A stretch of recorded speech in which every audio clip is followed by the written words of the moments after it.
Hello, everyone, and welcome to another episode of the Red Dawn. My name is Kyri, and today we are talking about the 3-all draw between Liverpool and Leeds United at Elland Road. And you know what? I've had enough. I've absolutely had enough. How many times are we going to watch this exact same disaster unfold and we all act surprised? We go 2-0 up.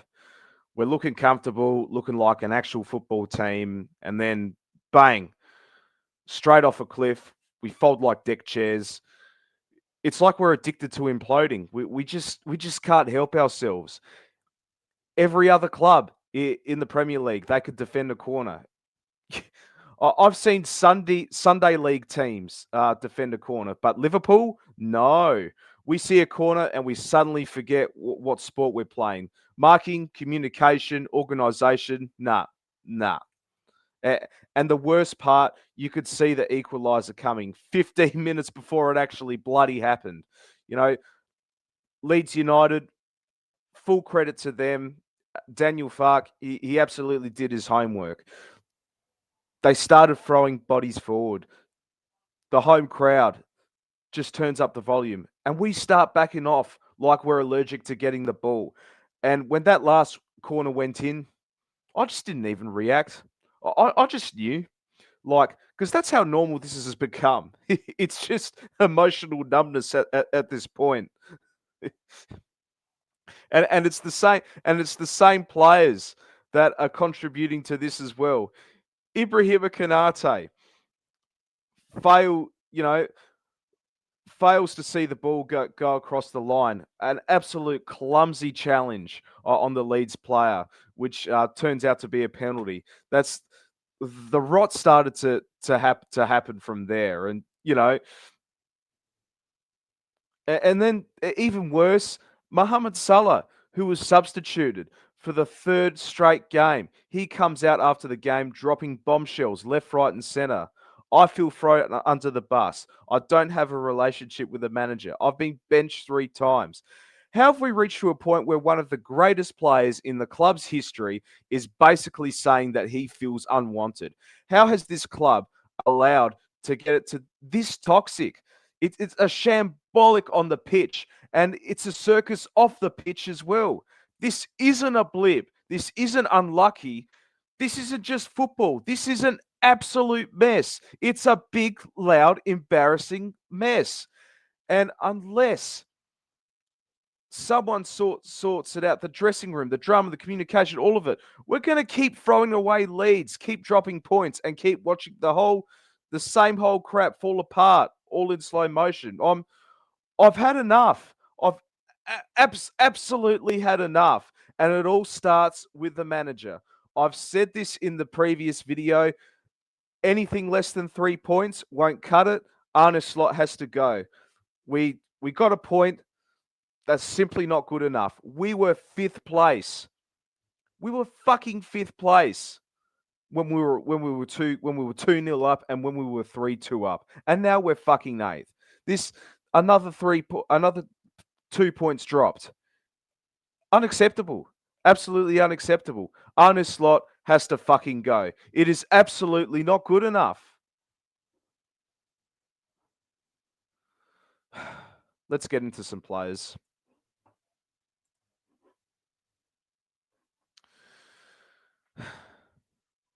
Allison at goal. I don't remember him doing him too much, you know, and not particularly his fault, to be honest, with the goals conceded. Obviously conceded that penalty, almost saved it, but the other two goals which sailed past him, I don't think it was completely his fault, in my opinion, because our fucking centre backs are useless.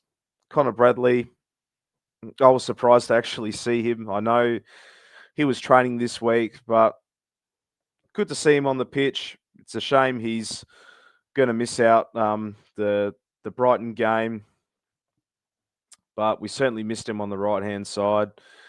Ibrahima Kanate, what more can you say, really? I said it just then, but absolute clumsy challenge, brains like dynamite. You should have just let the ball roll over. I just don't know what he was simply thinking there. And yeah, from that point, that's when the game certainly changed, and you could see why Real Madrid don't want him. You could see why any other club don't want him at the moment. We certainly don't want him at the moment.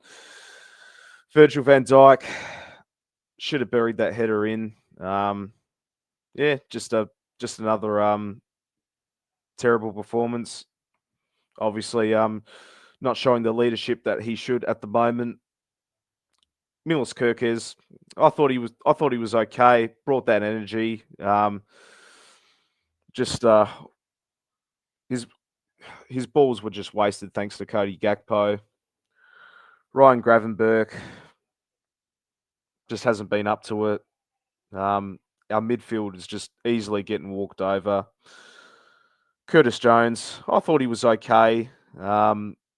He gives it a red hot crack. Florian Wirtz,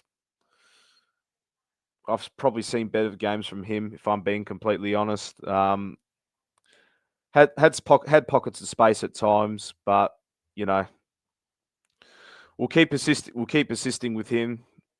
When will we see a goal assist? I just don't know, but I've seen better performances from him. Dominic Szoboszlai, you know what you're going to get without him. Obviously, got that third goal.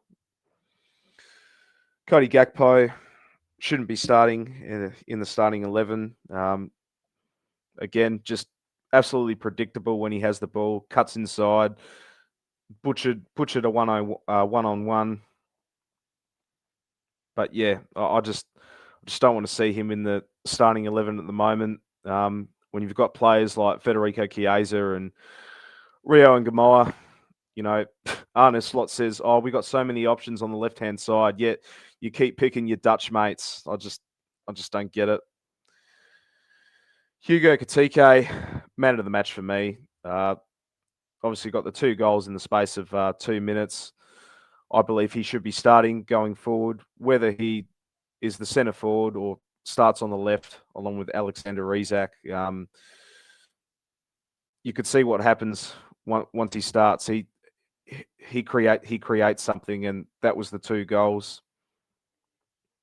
Substitutes, Joe Gomez came on for Connor Bradley. Yeah, added some presence to the back line and didn't shy away from a challenge. But you always get a good, honest performance from Gomez. Alexis McAllister, he pulled a beautiful well-read dummy for Szoboszlai's goal, and yeah, his running presence helped to create the overload and make the goal possible. Yeah, he's just one of those players that obviously hasn't been at the races this season, but I thought his cameo off the bench was pretty good. Watura Endo, always bring that tenacity to try and win the game. Alexander Isak tried to win the game for us as well. Almost snatched that late victory. It was a glancing header down towards the bottom corner, but what can you expect? You can't expect Isak to try and salvage something late in the game, but it almost happened. But yeah, that's pretty much it, really. But but the story of the night just doesn't end the match. Mohammed Salah, he delivered a surprisingly emotional and blunt interview afterwards. I'm sure you would have seen it on social media. I saw it before I recorded this video. If I get my notes up here somewhere.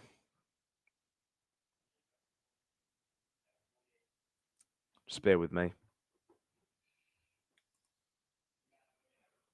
But yeah, this is just some excerpts from his comments in that interview as well. I couldn't believe I'm sitting on the bench for 90 minutes. That's the 3rd time. It's the first time in my career, I think. Very disappointed. I've done so much for this club over the years, especially last season. It seems like the club has thrown me under the bus, And, he claimed his relationship with manager Arne Slot has broken down. We don't have any relationship. It seems like someone doesn't want me at the club. And Salah suggested that next week's game against Brighton might be his final appearance before departing for AFCON, and implied uncertainty about his future.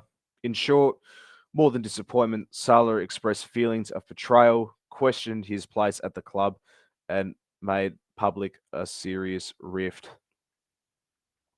And, you know, for your club legend to say stuff like that, this could be a growing speculation that Salah's outburst could trigger for a departure in January.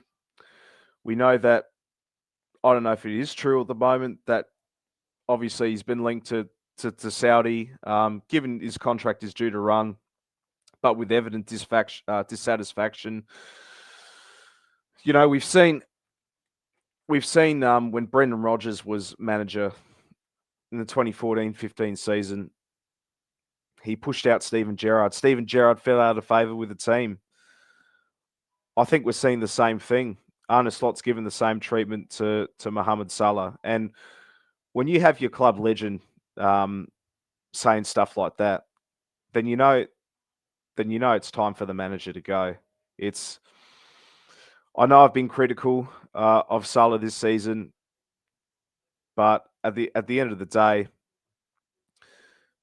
career best season 12 months ago, which ultimately helped us win the league. And to see Salah speak comments like that, then Slot has to go. It's an absolute disgrace.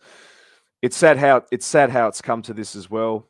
Mohammed Salah, one of the greatest players in our club's history, or certainly in my time supporting Liverpool Football Club as well. He has done it all, and I just hate for him to go out like that. It's just absolutely sad to see. And FSG, you have the power to stop this. You had the power. You sacked Brendan Rodgers midway through the 2015-16 season. You have the same opportunity to do this again with Arne Slot. If you care about the club so much,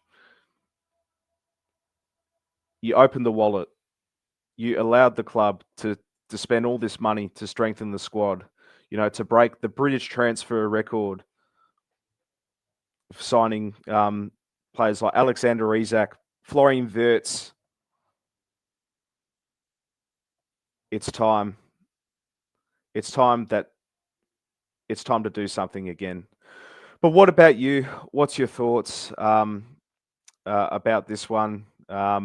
If you enjoyed this video, give it a like, subscribe, share it to your mates, and as always, up the Reds. Let's stay tuned for what's going to come next.